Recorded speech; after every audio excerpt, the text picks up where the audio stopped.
अभी तो ये पार्क इतना बढ़िया हो गया है कि आने जाने वालों को भी यहाँ बैठने के लिए जगह मिल जाती है। मेरी उम्र आज 42 साल की मेरी उम्र है। हम इसी स्कूल से जाते थे, जब देखते पूरा ना ये जंगल टाइप था पूरा मैम। पहले से ही ऐसा था, इतना सिस्टमैटिक तरीके से बना हुआ था? नहीं मैम, जब पिछले 7-8 साल पहले तो हमारा जो रोड है इसमें मच्छी मार्केट लगा हुआ था।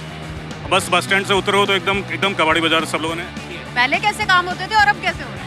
अब पहले और अब में ज़मीन आसमान का अंतर। पहले लगता था कि हम रात के 8 बजे बाद घर से ज़रा अकेले निकलने में डरते थे, तो अब वो फियर फैक्टर नहीं है बिल्कुल। इस साल दिसंबर में दिल्ली एमसीडी के चुनाव हुए और दिल्ली एमसीडी की सत्ता भी दिल्ली सरकार की तरह ही आम आदमी पार्टी के हाथ में आ गई और अब दिल्ली एमसीडी को संभालते हुए 8 महीने का वक्त गुजर चुका है। हम उतरे हैं दिल्ली की सड़कों पर और दिल्ली के लोगों से जानेंगे कि एमसीडी की जो कमान है वो जब से आम आदमी पार्टी के हाथ में आई है उसके बाद किस तरीके से उनके जो बिजली पानी के काम है या फिर सड़क सुधार के काम है या फिर कूड़ा निस्तारण के काम है उनमें बदलाव आया है, क्या चेंजेस आए हैं, किस तरीके से अब एमसीडी के काम किए जा रहे हैं, लोगों से जानेंगे उनकी राय। तो ये एक बेहद खूबसूरत सा पार्क है जो आप देख रहे हैं। ये सोलर पैनल भी यहाँ पर लगे हैं, ये पेड़ पौधे घास का ख्याल, पूरा ट्रैक बनाया गया है वॉक करने के लिए। और इधर दिखाऊंगी मेन रोड है, तो मेन रोड के किनारे ये बेहद खूबसूरत पार्क है। लेकिन इस पार्क की कहानी जो है वो बहुत इंटरेस्टिंग है। ये पार्क हमेशा से पार्क नहीं हुआ करता था, ये पार्क एक डंपिंग यार्ड था। जी हाँ, जो ये आप खूबसूरत सा पार्क देख रहे हैं ना, जहाँ ये आराम से टहला जा सकता है, बैठा जा सकता है, बच्चों के खेलने के लिए जगह है, वो डंपिंग यार्ड हुआ कर सकता था। किस तरीके से दिल्ली गवर्नमेंट ने, एमसीडी ने इसकी तस्वीर बदली है, इसकी पूरी कहानी भी हम आपको बताएंगे। खूबसूरत सा पार्क हमने देखा है, आपने भी देखा होगा। इसके पीछे मुझे मालूम पड़ा कि बहुत बड़ी स्टोरी है, ये डंपिंग यार्ड हुआ करता था। हाँ मैम, जब मैं यहाँ 1980 में आया था तो बहुत ही यहाँ पे एक बहुत पुरानी एक कोई दीवार खंडर से बने हुए थे। पहले लोग कूड़ा फेंकते थे, इसमें बहुत सारी चीज़ें, बहुत सारे लोग मतलब बैठते थे, जो गतिविधियाँ होती थी। अभी तो ये पार्क इतना बढ़िया हो गया है कि आने जाने वालों को भी यहाँ बैठने के लिए जगह मिल जाती है। ज़रा सोचिए, अगर आपके घर के सामने ही डंपिंग यार्ड हो और सालों साल तक आपको उस डंपिंग यार्ड से दिक्कतें हो, बीमारियाँ फैल रही हो, लेकिन आपकी सुनवाई ना हो रही हो, तो आपको कैसा लगेगा? जो यहाँ के रेजिडेंट्स हैं उन्होंने भी ये दिक्कत जो है वो सालों साल झेली है, लेकिन अब वो बेहद खुश है। तो हम उन्हीं से बात कर रहे हैं कि कैसा लग रहा है जब आपके घर के सामने का डंपिंग यार्ड जो है वो पार्क में तब्दील कर दिया गया। सर, आपका नाम? मेरा नाम दिनेश है मैम। हाँ दिनेश जी, ये पार्क के बारे में कुछ बताइए, क्योंकि आप लोकल ही रहने वाले हैं तो जाहिर तौर पर कंप्लेंट भी आपने की होगी। तो इतनी देर तक ये डंपिंग यार्ड क्यों बना रहा? मैम मैं 81 हम लोग 81 से ही रह रहे हैं मैम। मेरी उम्र आज 42 साल की मेरी उम्र है। हम इसी स्कूल से जाते थे, जब देखते पूरा ना ये जंगल टाइप था पूरा मैम। कंप्लेंट के सारे काम होते हैं उनके, जो भी जाओ तो हमारे पार्क हो गया, आपका स्ट्रीट लाइट होगी, आप देख सकते हैं। अभी एक कितना हमारे तिरंगा लगाया मैम, स्ट्रीट लाइट पानी का अच्छा मेंटेन करके पार्क। डॉग्स का था, वो भी डॉग्स की हम कंप्लेंट करते, वो हो गया मैम।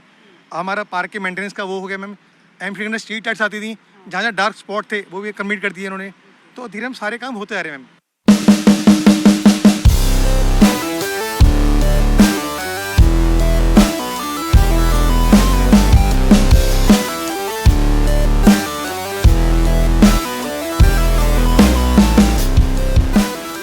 क्या ये एरिया पहले से ही ऐसा था, इतना सिस्टमैटिक तरीके से बना हुआ था? नहीं मैम, जब पिछले 7-8 साल पहले तो हमारा जो रोड है इसमें मच्छी मार्केट लगा हुआ था।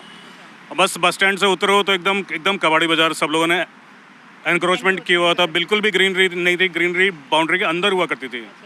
अभी पिछले 2-3 सालों में सौरभ सर ने यहाँ पे बहुत अच्छी तरह से प्लान किया है। मतलब उनका प्लान ये है इसको वंदे कॉरिडोर बनाना। आपने बीआरटी कॉरिडोर तो देखा ही होगा, इतना खूबसूरत है। ये पार्क बनाया, इसके बाद यहाँ पे एक सतपुड़ा लेक है जिसमें नेचुरल झीलों को रिवाइव किया जा रहा है, और जो एक बहुत बड़ा प्लांट है। इसके चक्कर में रहते ही यहाँ पे रेन वाटर हार्वेस्टिंग किया गया है, जिससे ग्राउंड लेवल इंक्रीज होगा। उससे मतलब बहुत ज़्यादा सुधार है, बहुत ज़्यादा सुधार है। ये जो आप मकान देख रहे हैं, ये लोग यहाँ पे देख नहीं पाते थे क्योंकि यहाँ पे डंपिंग यार्ड बना हुआ था। लोग ड्रग्स, ये वो दुनिया जहान के जो है बुरे काम होते थे। आज इन फ्लैट्स के मतलब एक मजाक की बात है कि रेट बढ़ गए हैं, कि इतना अच्छा व्यू उनको मिलता है। सोचिए, दिल्ली गवर्नमेंट ने 2 पार्किंग यहाँ पे हमारे लिए रिजर्व की हैं, एक चिलचिल पार्क और एक चिराग दिल्ली में एक डंपिंग यार्ड था, उसको भी फिलहाल पार्किंग के लिए दे दिया गया है। तो थोड़ी राहत है, लेकिन अब जिस हिसाब से दिल्ली की पॉपुलेशन है, ये प्रॉब्लम तो रहेगी। और ड्रेनेज वगैरह, कूड़े का निस्तारण किस तरीके से हो रहा है? कूड़े के लिए डेली गाड़ी आती है 11-12 के आसपास। मैं तो खैर वर्किंग हूँ, तो मतलब दिन में ही आती है, ऐसी कोई प्रॉब्लम नहीं है। बस ये है कि थोड़ा सा एमसीडी का स्टाफ कम है, जिसकी वजह से सफाई में थोड़ी सी ढिलाई हो जाती है। और अच्छी बात यह है कि हर हफ्ते हमारे यहाँ के जो काउंसलर्स हैं वो यहाँ पे राउंड मारते हैं और जनरल पब्लिक से बात करते हैं। हाँ, एटलीस्ट दे आर अप्रोचेबल, कि हम उनसे कह तो सकते हैं काम आज नहीं तो 2-4 दिन में तो हो ही जाएगा। पहले क्या होता था, हमें पता ही नहीं होता था कि हमारे काउंसलर कहाँ हैं। पहले के काउंसलर, मतलब मैं उनकी बुराई नहीं कर रहा, लेकिन वो पार्ट टाइम जॉब था लेकिन यहाँ तो हमारे काउंसलर साहब किशन जाखड़ जी फुल टाइम, मतलब 24 घंटे लगे रहते हैं। जी हाँ जी, संतुष्ट हैं आप अब जो एमसीडी की कार्य प्रणाली? बिल्कुल जी, इंसान संतुष्ट तो कभी नहीं होता, लेकिन पहले से बहुत ज़्यादा सुधार है। यहाँ ट्रांसपोर्ट अथॉरिटी थी, रोज चोरियाँ होती थी, अच्छा, रोज यहाँ मीटर चोरी होते थे। मेरी असामाजिक तत्व आके यहाँ शराब पी के शरारत करते थे। ये सारा जंगल था, बुरी हालत थी यहाँ। उस आदमी ने जैसे ही पहले इलेक्शन में आया, राउंड लिया, मैंने प्रार्थना की प्रेसिडेंट के नाते से कि शांति हो। आज कॉलोनी में उसकी मेहरबानी से इतनी शांति है कि चोरी, मशीन चोरी, मीटर चोरी, असामाजिक तत्व बिल्कुल नहीं पैदा हो रहे। बताया आपने 80 साल से दिल्ली में रहते हैं आप, तो बहुत सरकारें आती जाती देखी बहुत देखी होंगी। हैं। पहले कैसे काम होते थे और अब कैसे हो रहे हैं? अब पहले और अब में ज़मीन आसमान का अंतर है। बताइए जरा। पहले भी काम किया था, लेकिन इतना नहीं है जो आज हम इनके पास जाते हैं, इनके कार्यकर्ताओं के वर्करों के पास जाते हैं, वो भागे आते हैं। महिला होने के नाते आप यहाँ रहती हैं, कैसा पहले माहौल था और अब कैसा है? अभी तो काफ़ी बेटर है सिचुएशन यहाँ पे। अभी डर तो बिल्कुल भी नहीं है हम लोग, क्योंकि स्ट्रीट लाइट्स इतनी ज़्यादा लग चुकी है कि अंधेरा वंधेरा जैसा कुछ भी नहीं होता है, तो हमें डर तो नहीं है बिल्कुल भी, रात में भी।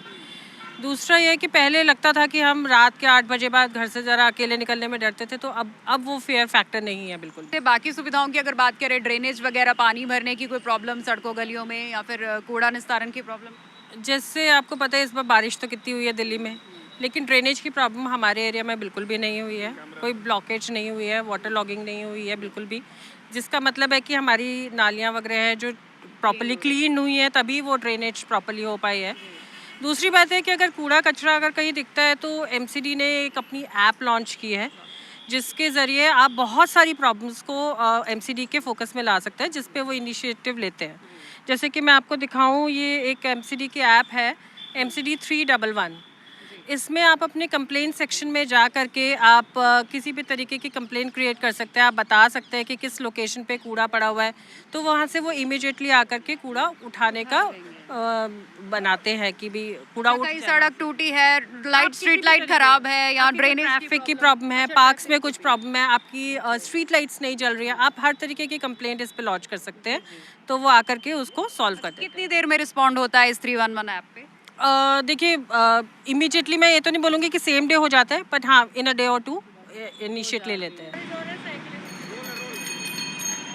तो इस वक्त मैं जहाँ पर हूँ वो है ग्रीन कॉरिडोर, यानी कि ये सिर्फ साइकिल्स के लिए बनाया गया है और ये काम करवाया है दिल्ली की एमसीडी ने। लोगों से हमने बातचीत की, लोगों का ये कहना है कि जो प्रॉब्लम्स उनको पहले आती थी, यानी कि ड्रेनेज की प्रॉब्लम की वजह से उनके घरों के आसपास गलियों में पानी भर जाता था, वो अब नहीं भरता, क्योंकि ड्रेन्स की सफाई बाकायदा तरीके से हो रही है। साथ ही ये भी कहा उन्होंने कि उनके घर के आसपास जो पार्क्स हैं उनका सौंदर्यीकरण हो गया है। जहाँ सिर्फ पहले कूड़ा दिखाई देता था, वहाँ अब अच्छे पेड़ पौधे लगाए गए हैं, झूले लगाए गए हैं, ताकि बच्चों और बुजुर्गों के खेलने और बैठने की जो व्यवस्था है वो पार्क में की जा सके। और इसके साथ ही बेशक वो कूड़े का निस्तारण हो या अन्य सफाई व्यवस्था जो एमसीडी के अंतर्गत आती है, उनमें बेहद सुधार हुआ है, ये दिल्ली की जनता का कहना है। कैमरामैन राहुल सिंह के साथ सिमरन कौर, दिल्ली, TV9 डिजिटल।